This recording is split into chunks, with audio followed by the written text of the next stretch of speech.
Press that one. Right, it's recording now, gentlemen. I had my first flight. What did you make of my first attempts, Mr. Buggins? Well, I thought he was a very brave guy. Thank you very much. These weather conditions. I mean, the wind's about 15, gusting to about 24 miles an hour.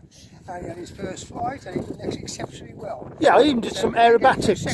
So Mr. Buggins is going to film this. I wouldn't recommend trying to fly a Tundra in these conditions on 3S. So here we are then, with Mr. Gunster, prepared to take off in these weather conditions. Right. And as we go.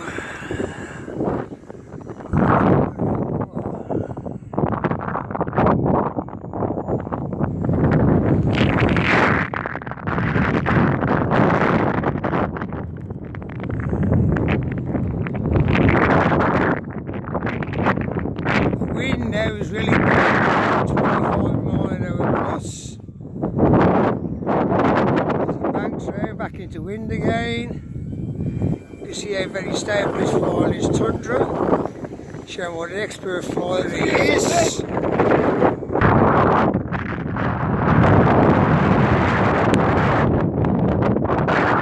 probably hear the wind whistling around the camera at the moment. It's virtually blowing, the wind is virtually blowing the camera out my hand.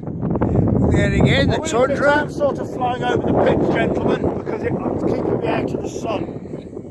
So I hope I don't get poo-pooed for flying over the pits.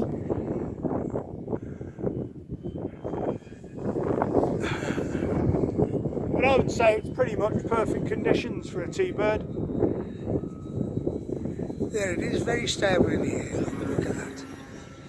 In the hands of a good expert. An expert, Philip. Oh, I'm doing my best. I wouldn't have the bottle to fly an IC in these conditions. no, I don't think I would. It likes to prop hang, look. Oh, there we go.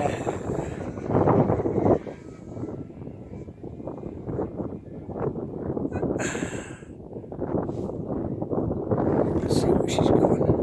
There she is, she's back. It's a beautiful thing. You know it's windy when it blows your hat off.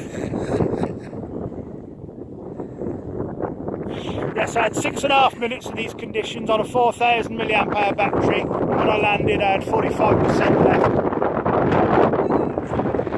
All you chaps from Tundra should have been here today, flying. It won't stop a T-bird, this sort of wind. Give her a bit of flaps now. Get her to come backwards. No, she'll come backwards. It's not windy enough to come backwards with this beautiful bird.